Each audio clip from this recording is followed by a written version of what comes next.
నమస్తే, నేను మీ కుప్ప పద్మిని. ఇన్నాళ్ళు మీ సపోర్ట్‌ని నాకందిస్తూ, మీ ప్రేమని నాకందిస్తున్న ప్రతి ఒక్కరికి కృతజ్ఞతలు. ఇప్పుడు చూడబోతున్న ఈ వీడియో కూడా ఖచ్చితంగా మీకు ఉపయోగపడుతుంది. లైక్, షేర్ అండ్ సబ్స్క్రైబ్ చేసి మీ ఇష్టాన్ని, అలాగే మీ సపోర్ట్‌ని నాకందించండి. అలాగే ఈ వీడియో పట్ల మీ అభిప్రాయాన్ని కామెంట్ సెక్షన్‌లో కామెంట్ చేసి నాకు తెలియజేయండి. నమస్తే. నమస్తే. Welcome to our channel. నేను పద్మిని. ప్రస్తుతంతో పాటు ప్రముఖ ఆధ్యాత్మికవేత్త, ప్రముఖ న్యూమరాలజిస్ట్, లక్ష్మీ నరసింహస్వామి ఉపాసకురాలు శ్రీమతి స్రవంతి గారు ఉన్నారు. మాట్లాడదాం. నమస్తే అక్క. నమస్తే పద్మిని. అక్క, ఈ సంవత్సరంలో వస్తున్నటువంటి మొదటి పౌర్ణిమ మహా చైత్రిగా పిలువబడేటటువంటి చైత్ర పౌర్ణిమ వచ్చేస్తోంది. పౌర్ణిమ అంటేనే తెలియని ఒక వైబ్రేషన్ ఖచ్చితంగా ఉంటుంది. ఎందుకంటే ఆయనని చూస్తే అసలు బోరే కొట్టదు. చంద్రుడిని అలా చూస్తూనే ఉండాలని అనిపిస్తుంది. సకల కళ వల్లప్పుడు కానీ ఎమోషన్స్ తో ఆడుకునేటటువంటి ఆట మాత్రం బాబోయ్ నెక్స్ట్ లెవెల్. సో ఎంత ప్రశాంతంగా మనం ఉంటున్నాము, లేకపోతే ప్రశాంతవంతమైన జీవితాన్ని అనుభవిస్తున్నాం అంటే అది ఖచ్చితంగా చంద్ర భగవానుడి యొక్క అనుగ్రహం అని జ్యోతిష శాస్త్రం చెప్తుంది. ఖచ్చితంగా పౌర్ణమికి కూడా విశేషంగా ఎట్లా గ్రహాలు ఎలా ఉన్నా, గోచారం ఎలా ఉన్నా, గ్రహచారం ఎలా ఉన్నా, పౌర్ణమికి అమావాస్యకి మనం పాటించేటటువంటి విధి విధానాలు ఖచ్చితంగా జీవితం మీద ఇంపాక్ట్ ని చూపిస్తాయనేది కూడా తెలిసినటువంటి విషయమే. మరి ఈ మహా చైత్రిని మీరైతే ఎలా చేసుకుంటున్నారు? మమ్మల్ని ఎలా చేసుకోమంటారు? తప్పకుండా చెప్తాను పద్మిని. అందులో క్రోధినామ సంవత్సరం వచ్చే ఫస్ట్ పౌర్ణిమ అనమాట. మంగళవారం నాడు వచ్చింది. కుజుడు పరిపాలిస్తున్నాడు కదా ఈసారి. మరి డామినెన్సా? కుజుడు డామినెన్స్ గురించి నీకు చెప్పాలి, నీకు మైత్రికే చెప్పాలి. నేను డామినేట్ కాదక్క. అదే అలా అనిపిస్తుంది మీకు. నీ మీద నీకు డామినేషన్ కాదు, మాకు తెలుస్తుంది కదా. ఇంత పెద్ద కాంప్లిమెంటే. డెఫినెట్ గా డామినెన్స్ ఉంటుంది. అయితే ఒక్కొక్కసారి ఎట్లా ఉంటుందంటే ప్రేమతో కూడింది ఉంటుంది అనమాట. ఇంకా కాదని లేవు. అట్లా అనకమ్మా, నువ్వు ఇట్లా అనకమ్మా అని వెంటనే చిన్న పిల్లలా పెట్టేస్తుంది మా అయితే. అప్పుడు అది చెప్పింది ఖచ్చితంగా చేయాలనిపిస్తుంది అనమాట. కాబట్టి 9 నెంబర్స్ ఆర్ 9. కుజుడు చాలా ప్రత్యేకమైన పొజిషన్ అయింది ఆయనది. అంటే పెళ్లిలోనూ మనం తీయలేము, అలాగే పిల్లల విషయంలో తీయలేము, ఆర్థిక విషయంలో తీయలేము అట్లా. కాబట్టి మంగళవారం నాడు వచ్చే పౌర్ణిమ కాబట్టి చాలా ఇంకా నిజంగా చెప్పాలి అని అంటే సుబ్రహ్మణ్యేశ్వర స్వామి ఆరాధన, అమ్మవారి ఆరాధన, దత్తాత్రేయ స్వామి వారి ఆరాధన చేసుకుంటే చాలా మంచిది. ఎందుకు అనంటే సుబ్రహ్మణ్యేశ్వర స్వామికి మంగళవారం చేస్తే చాలా ఇష్టం ఆయనకి. అలాగే అమ్మవారు కూడా, దుర్గా అమ్మవారికి కూడా మంగళవారం నాడు చేస్తే, మనం దుర్గా ద్వాత్రింశనామాల పెట్టాం కదా, అది చదువుకుంటే కూడా చాలా మంచిది. అలాగే సుబ్రహ్మణ్యేశ్వర స్వామి కరావలంబ స్తోత్రం చదివితే హే స్వామినాథ అని వస్తుంది చూస్తావా, ఆ కరావలంబ స్తోత్రం చదువుకుంటే చాలా మంచిది. చిత్తా నక్షత్రం ఆబ్వియస్ గా చైత్రమాసం పౌర్ణమి అంటే చిత్తా నక్షత్రమే ఉంటుంది. చిత్తా నక్షత్రం కుజుడికి సంబంధించిన నక్షత్రం. ఇంకా దత్తాత్రేయ స్వామి ఆ శ్రీపాద శ్రీవల్లభులు చిత్తా నక్షత్రంలో పుట్టారు. మంగళవారం నాడు అరుణాచలంలో ఆయన అరుణాచలంలో కొలువై ఉంటారట. అరుణాచలేశ్వరుడు ఆయన కళలతో ఉంటారట అప్పుడు.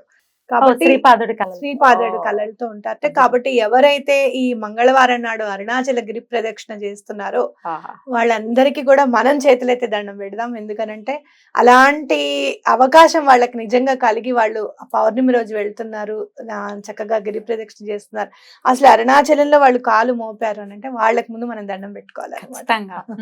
కాబట్టి తప్పకుండా శ్రీపాదుల వారిని కూడా పూజించండి. మంగళవారం, పైగా చిత్తా నక్షత్రం వచ్చింది, పౌర్ణిమ. ఇక మీరు ఎవరైనా కూడా శ్రీపాద శ్రీవల్లభుల చరిత్ర చదువుకోవాలి ఆ రోజు అంటే కూడా చాలా మంచిది అనమాట. చదువుకుంటే చాలా మంచిది. ఇంకా ఏం చేయమంటారు? అలాగే సిద్ధమంగళ స్తోత్రం చదువుకుంటే కూడా చాలా మంచిది. అయితే మంగళవారం పౌర్ణిమ అనేసరికి మనకి మేనిఫెస్టేషన్స్ లో ఏం చెప్తారు అని అంటే, లా ఆఫ్ అట్రాక్షన్ లో మనకి ఏం చెప్తారు అని అంటే, పౌర్ణిమట మనకున్న నెగటివ్ ఎఫెక్ట్స్ అన్ని కూడా తీసేస్తుందట. ఇంట్లో ఉన్న నెగటివ్ ఎనర్జీస్ కానీ, మనలో ఒంట్లో ఉన్న నెగటివ్ ఎనర్జీస్ అన్నిటినీ కూడా పౌర్ణమి వెంటనే క్లియర్ చేస్తుందట, క్లెన్స్ చేస్తుందట.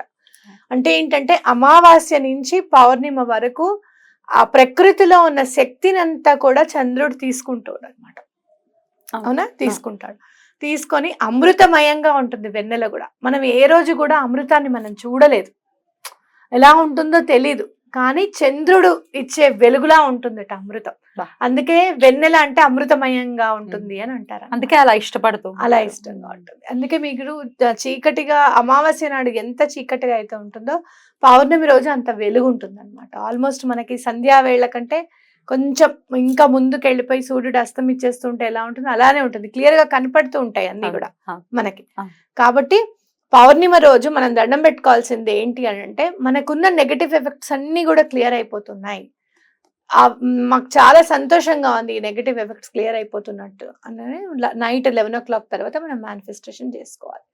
అయితే పౌర్ణిమ రోజు మీరు రాళ్ళుప్పు ఒకటి ముందు రోజే తెచ్చిపెట్టుకోండి, సోమవారం రోజే కొత్త ప్యాకెట్ తెచ్చుకోండి. రాళ్ళుప్పు తెచ్చుకుని పెట్టుకుంటే ఏం చేస్తారంటే ఆ రోజు అట్లీస్ట్ మంగళవారం రోజున కొంచెం కళ్ళుప్పు తీసి రాళ్ళుప్పు తీసి నీళ్ళల్లో వేసేసి కరిగిన తర్వాత దాంతో ఇల్లు తుడవండి, మాప్ పెట్టుకోండి, చాలా క్లెన్స్ అయిపోతుంది అనమాట. అలాగే కొంచెం రాళ్ళుప్పు తీసుకొని మామూలుగా లివింగ్ రూమ్ లో ఉంటుంది కదా, లివింగ్ హాల్లో ఎక్కడైనా పెట్టండి. ఆ రోజు బౌల్లో వేసి పెట్టండి, గాజు బౌల్ వేస్తే చాలా మంచిది. నెగటివ్ ఎనర్జీస్ అన్ని కూడా ఆ ఉప్పు అనేది తీసేసుకుంటుంది అన్నమాట, డిజాల్వ్ అయిపోతాయి. ఎట్లా అయితే ఉప్పు డిజాల్వ్ అయిపోతుందో నీళ్ళల్లో, అలాగే ఉప్పు డిజాల్వ్ కూడా చేసుకుంటుంది, పీల్ చేసుకుంటుంది, అబ్జర్వ్ చేసుకుంటుంది. కొంచెం ఇంత వాటర్ ఇవ్వండి, అబ్జర్వ్ చేసుకుంటుంది. కొంచెం అంత కంఫర్ట్ లిక్విడ్ వేయండి, దాంట్లో మొత్తం సువాసన వస్తుంది అనమాట, చాలా సేపు సువాసన వస్తుంది. మీరు ఎప్పుడైనా చూడు, కొంచెం ఇంత రాళ్ళుప్పులో కాస్త కంఫర్ట్ వేసి పెట్టు, అసలు ఎంత చాలా అసలు ఎప్పుడు మనం వేస్తున్నట్టే ఉంటుంది అనమాట, స్ప్రే కొట్టినట్టే ఉంటుంది. బ్యూటిఫుల్, ఇదేదో బాగుంది, ఇది చిట్కా పాటి అబ్జర్వ్ చేసుకుంటుంది. అట్లానే నెగటివ్ ఎనర్జీస్ ని కూడా అబ్జర్వ్ చేసుకుంటుంది. నెక్స్ట్ డే మార్నింగ్ ఏం చేస్తారు అని అంటే, అది తీసుకొని వెళ్ళి మీరు ఎక్కడైనా నీళ్ళల్లో కలిపేసి ఆ నీళ్లు మామూలుగా మనం షింక్ లో పారబోసుకోవడము, బయట ఎక్కడైనా పారబోసుకోవడమే చేయండి. బయట పారబోస్తే మంచిది, నెగటివ్ ఎనర్జీ మనం బయటకు పంపించేస్తున్నాం అనమాట, ఇంట్లోంచి కూడా కాకుండా బయట నుంచి బయటకి పంపించేస్తున్నాం. ఈ రెమెడీ చేస్తే చాలా మంచిది. మనకి చంద్రుడు అనగానే మనకి ఎవరు గుర్తుకొస్తారు? ఆ చంద్రమౌళీశ్వరుడు గుర్తుకొస్తాడు, అలాగే ఆ లలితా పరభట్టారికాదేవి గుర్తుకొస్తుంది, మన శ్యామలమ్మ, వారాహి అమ్మలు గుర్తుకొస్తారు. ఖచ్చితంగా మంగళవారం నాడు వచ్చింది కాబట్టి ఈ రోజు ఎటువంటి పరిస్థితుల్లోనూ తప్పకుండా శ్యామలమ్మవి 16 నామాలు, అలాగే వారాహి అమ్మవారికి సాయంత్రం ఆవ నూనెతో దీపం పెట్టండి, ఆవు నెయ్యితో లలిత అమ్మవారికి దీపం పెట్టాలి, ఆవ నూనెతో మన వారాహి అమ్మవారికి దండం పెట్టుకోవాలి. ఇంట్లో ఎవరైనా మీరు ఇల్లు కొనుక్కోవాలనుకుంటున్నారు, ఎప్పటి నుంచో అవ్వట్లేదు అనుకుంటే గనక వారాహి అమ్మవారికి తప్పకుండా చెప్పండి. ఎదురుగుండా మీ అమ్మ కూర్చుంటే మీరు ఎలా అయితే మాట్లాడతారో, అమ్మ ఇల్లు ఎలా అయినా సరే మాకు వచ్చేటట్టుగా చూడమ్మా, ప్రతి పౌర్ణమికి మేము నీకు పూజ చేసుకుంటాం అని చెప్పి దండం పెట్టుకోండి. మీకు ఎప్పుడు మంగళ శుక్రవారాలు కంటిన్యూగా చేయడం మీకు కుదరకపోతే ప్రతి పౌర్ణమికి తప్పకుండా మీకు పూజ చేసుకుంటాం, ప్రతి అమావాస్యకి నీకు పూజ చేసుకుంటానని చెప్పి నామాలతో పూజ చేసుకోండి. అయితే ఒకసారి ఆ నామాలు కూడా చదివి వినిపించండి అక్క, మన వాళ్ళకి ఉపయోగపడుతుంది కదా. తప్పకుండా చదివి వినిపిస్తాను. పొద్దున్న శ్యామలాదేవిది, సాయంత్రం ఏమో వారాహి అమ్మవారిది చదవండి. చదివిన తర్వాత మీరు ఏం చేస్తారంటే, ఒక 55 రూపీస్ వారాహి అమ్మవారి దగ్గర పెట్టండి. పెట్టి కాయిన్స్ అయినా పర్వాలేదు, note plus coin, 5 rupee coin ఒకటి ఉండి మిగతాది నోట్లైనా పర్వాలేదు పెట్టి, అది ప్రతి నెల పౌర్ణమికి ఈ 55 రూపీస్ పెడతాము, ఇల్లు కట్టుకునేటట్టుగా చూడండి, లేకపోతే ఈ భూ వివాదం ఏదైనా ఉంటే అది తొలగింప చేయలేదు కదా, చేయమ్మా అని చెప్పి అమ్మవారికి దండం పెట్టుకోండి. ఎందుకు 55 మేనిఫెస్టేషన్ లో టెక్నిక్ అన్నమాట. అలా మీరు 5 వీక్స్ పెట్టే లోపల మీ కోరిక తీరుతుంది. అద్భుతం, 555 టెక్నిక్ వస్తుంది అక్కడ, తప్పకుండా తీరుతుంది. అద్భుతం అక్క, ఒకసారి నామాలు కూడా చదువుతారా? తప్పకుండా చదువుతాను. ఆ విఘ్నేశ్వరుని పాద పద్మములకి నమస్కరిస్తూ మనం ఇప్పుడు 16 షోడశ నామాలైనవి, అంటే రాజశ్యామల అమ్మవారికి షోడశ నామాలు చెప్పుకుంటున్నాం. ఓకేనా? ఓం సంగీత యోగిన్యై నమః, ఓం శ్యామాయై నమః, ఓం శ్యామలాయై నమః, ఓం మంత్రనాయికాయై నమః, ఓం మంత్రిణ్యై నమః, ఓం సచీవేశాన్యై నమః, ఓం ప్రధానేస్యై నమః, ఓం శుకప్రియాయై నమః, ఓం వీణావత్యై నమః, ఓం వైణిక్యై నమః, ఓం ముద్రణ్యై నమః, ఓం ప్రియకప్రియాయై నమః, ఓం నీపప్రియాయై నమః, ఓం కదంబేష్యై నమః, ఓం వాసిన్యై నమః, ఓం సదామదాయై నమః. ఎంత ప్రశాంతంగా అనిపిస్తున్నాయో నామాలు, సరస్వతీదేవి నామాలు కదా మరి. వీణ రూపంలోనూ అమ్మవారేట, వేణువు రూపంలోనూ అమ్మవారే. అంటే నాదము అనే దాంట్లో మనకి శ్యామలమ్మ ఉందన్నమాట. నాదం ఎక్కడి నుంచి వచ్చింది? హా. మనకి శివుడి డమరుకం ఉమ్. మోగిస్తే ఆ నాదంలో నుంచి వేదాలు పుట్టాయి అన్నమాట. అవును, అవును. అంటే నాదస్వరూపిణి అంటే వేద స్వరూపిణి కూడా శ్యామలమ్మే, అంటే సరస్వతీదేవి సరే. రూపం. ఎలాంటి సమస్య అయినా మీకు చదువుకు సంబంధించింది, గవర్నమెంట్ జాబ్కి సంబంధించింది, అలాగే ఏదైనా వర్క్ అవుతుంది గవర్నమెంట్ ఆఫీస్లో, మీకు ఎక్కడ సంతకాలు అవి అవ్వట్లేదు, అలాంటి పనులైనా కూడా అమ్మవారి వల్ల తప్పకుండా అయిపోతుంది. ప్రైమ్ మినిస్టర్ అనుకోండి, ఇంకా అంటే ప్రైమ్ మినిస్టర్ కింద అందరు మినిస్ట్రీలు ఉంటాయి అన్నమాట. అమ్మ చూడు కాస్త అని చెప్తే చాలు, వీళ్ళదేదో విషయం చూడని చెప్పి చెప్తారనమాట అమ్మవారు. కృష్ణుడే శ్యామలమ్మ, శ్యామల. శ్యామలమ్మే కృష్ణుడు. అందుకే లలిత అమ్మవారే రామస్వరూపంగా అనుకుంటే, ఆ రాముడు శ్రీరామచంద్రమూర్తి కొన్ని కృష్ణుడికి అప్పచెప్పాడు అనుకోవాలన్నమాట. ఖచ్చితంగా. మీరు చూస్తే రామచంద్రమూర్తి తర్వాత కృష్ణుడు కొంచెం చాలా తెలివిగా ఉన్నాడే, ఇంకా కొంచెం ఇంకా చాలా లౌక్యం అనేది కనబడుతుంది స్వామిలో. ఆ లౌక్యం అనేది ఖచ్చితంగా కావాలి యుగ ధర్మాన్ని పాటించి అని చెప్పి మనం తెలుసుకోవాలి. అందుకే శ్యామలమ్మని పూజించాలి. ఎందుకు? లలిత అమ్మవారు లేరా, శ్యామలమ్మని పూజించడం ఎందుకు, లలిత అమ్మవారినే పూజించండి అని అంటే, ఎప్పుడైతే మనకి లౌక్యం కావాల్సి వస్తుందో, ఇంకొంచెం ఎక్కువగా మనం అమ్మవారి కంటే కూడా ఇంకా ఎక్కువగా మనం ప్రదర్శింపజేయాల్సి వస్తుందో, అలాంటి చోట్ల శ్యామలమ్మని తీసుకునే వెళ్ళాలి, పనులు అక్కడే అవ్వాలి. ఖచ్చితంగా. అద్భుతం. అయితే ఇవి పొద్దున్న ఈ నామాలు చదువుతూ చక్కగా ఏదైనా పువ్వులు వేస్తూ, చదవటం రాని వాళ్ళు వింటూ కూడా పువ్వులు వేసుకోవచ్చు. ఏ పువ్వులు వేయమంటారు? నీలం పువ్వులు దొరికితే గనక మీకు నీలం శంకు పువ్వులు దొరికితే చాలా మంచిది. అలాగే మీకు అలా దొరకకపోతే నీలం చామంతి ఉంటుంది, కొంచెం వైలెట్ నీలం కలిపి, అవి వేసినా కూడా చాలా మంచిది అన్నమాట. ఓకే. ఇక సాయంత్రం వారాహిదేవి నామాలు, ఆ నామాలు ఒక్కసారి. తప్పకుండా.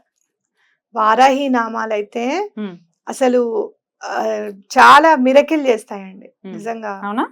ప్రతినిత్యం కూడా చదువుకోవచ్చాక 16 నామాలు నిత్యం చదువుకోవచ్చు. నేను రోజు 100 సార్లు చదువుతాను, 108 సార్లు చదువుతాను వారాహి అమ్మవారివి సాయంత్రం పూట. నాకు చాలా నేను ఏదో పూజ చేసుకోలేదే అన్న బాధ నుంచి అసలు ఎంత తొందరగా బయటకు వచ్చేస్తాను, చాలా పెద్ద పూజ చేసేసుకున్నాను ఇవాళ అని అనిపించేస్తుంది అనమాట. ఇంకా వారాహి అమ్మవారి నామాలు కూడా చదువుకుందాం. ఆ విఘ్నేశ్వరుని పాదపద్మములకు నమస్కరిస్తూ వారాహి ద్వాదశ నామావళి. ఓం పంచమ్యై నమః, ఓం దండనాథాయై నమః, ఓం సంకేతాయై నమః, ఓం సమయ సంకేతాయై నమః, ఓం సమయేశ్వర్యై నమః, ఓం వారాహ్యై నమః, ఓం పౌత్రిణ్యై నమః, ఓం శివాయై నమః, ఓం వార్తాళ్యై నమః, ఓం మహాసేనాయై నమః, ఓం ఆజ్ఞాచక్రేశ్వర్యై నమః, ఓం అరిఘ్నై నమః. ఏమి నామాలక్క? మనకి అమ్మవారి నామాలు చూస్తుంటేనే అర్థమైపోతుంది పద్మిని. ఆజ్ఞాచక్రేశ్వరి అయి నమః అంటే, ఆజ్ఞాచక్రేశ్వరం అంటే ఇక్కడ ఉంటుంది అనమాట. ఆజ్ఞాచక్రం ఇక్కడ ఉంటుంది. అయితే మూలాధారం నుంచి మిగతా చక్రాలన్నీ కూడా క్లెన్స్ అవుతూ వస్తూ ఆజ్ఞాచక్రం కూడా క్లెన్స్ అయితే గనక ఎటువంటి ఆర్థిక ఇబ్బందులు ఉండవన్నమాట. ఆజ్ఞాచక్రేశ్వరి కాబట్టి ఆవిడ అక్కడ ఉంటారు కదా, అంటే మిగతా చక్రాలన్నీ క్లెన్స్ అయిపోతూ వస్తాయి అన్నమాట ఆవిడ్ని గనుక మనం పూజిస్తే. ఇంత ఉంది వారాహి అమ్మవారి దాంట్లో. పొరపాటును కూడా అమ్మవారు ఉగ్రదేవతను, తాంత్రిక దేవతను, అమ్మ అనుగ్రహానికి మాత్రం ఎటువంటి పరిస్థితులను దూరం అవ్వకండి. చాలా క్షిప్ర ప్రసాదిని. అసలు ఎంత తొందరగా అమ్మవారిని ప్రసన్నం చేసుకోవచ్చు అంటే, అసలు అది అనుభవైక వేద్యమే గాని మాటల్లో మాత్రం చెప్పలేము. అయినా ఎవరికి యోగ్యం ఉందో వాళ్ళకి అనుగ్రహం వస్తుంది. ఎవరో మాటలు విని ప్రలోభపడితే అది ఎవరికి నష్టం. అవును. ఇంకోటి 10 సార్లు చెప్తాను, ఇది ఇంకా సమయం వచ్చినప్పుడు, సందర్భం వచ్చినప్పుడు తప్పకుండా ఈ విషయం మాట్లాడతాను. ఎందుకనంటే అమ్మవారిని పూజించి ఆ అమ్మవారి దయని మనము ఎప్పుడైతే అనుభవిస్తామో 10 మందికి చెప్పి మీరు కూడా అనుభవించండి అని చెప్తే అమ్మవారికి నేను ఇచ్చే గ్రాటిట్యూడ్ గా నేను ఖచ్చితంగా భావిస్తాను. తప్పకుండా మీరందరూ కూడా అమ్మవారిని పూజించండి. ఎటువంటి పరిస్థితుల్లో బాధ అనేది తొలగిపోవాలి మీ జీవితాల నుంచి. అద్భుతం. అయితే వారాహిదేవికి ఏ పువ్వులతో చేయమంటారు? వారాహి అమ్మవారికి మీరు బ్లూ కలర్ పువ్వులు యూజ్ చేయొచ్చు, లేదు అంటే గనక వైట్ యూజ్ చేయొచ్చు. వారాహి కూడా ఉంటుంది మనకి అమ్మవారు. అలాగే చాలా బాగుంటారు శ్వేతవారాహి, చాలా అందంగా ఉంటారు. మల్లెపూలు ఎలాగో దొరుకుతాయి, మల్లెపూలతో చేసుకోవచ్చు. ఆవిడకి ధూపం అంటే చాలా ఇష్టం, విశేషంగా ధూపం అంటే చాలా ఇష్టం అమ్మవారికి. అందుకే ధూమ్రవారాహి అంటారు అనమాట. అమ్మవారికి చాలా ఇష్టం ధూపం. ధూపం మీద కాన్సన్ట్రేషన్ చేయండి. చక్కగా మంచి ధూపం అనేది వేయండి. అమ్మవారు తప్పకుండా మీకు కనబడతారు. మీ పూజ నేను అందుకున్నాను అని చెప్పి అమ్మవారు ఏదో ఒక రూపంలో తప్పకుండా చెప్తారు. విశేషంగా చైత్ర పౌర్ణిమ కాబట్టి అమ్మవారికి 20 మనస్ఫూర్తిగా అన్ని చెప్తూ ఉన్నారు మీరు. I could feel that. అద్భుతం అక్క, చాలా చాలా బ్యూటిఫుల్ గా తెలియజేశారు. డెఫినెట్ గా ఈ అద్భుతమైనటువంటి రోజుని ఎట్టి పరిస్థితుల్లో మిస్ అవ్వకండి, చేసుకోండి. రైట్ అక్క, థ్యాంక్ యూ సో మచ్. నమస్తే అక్క.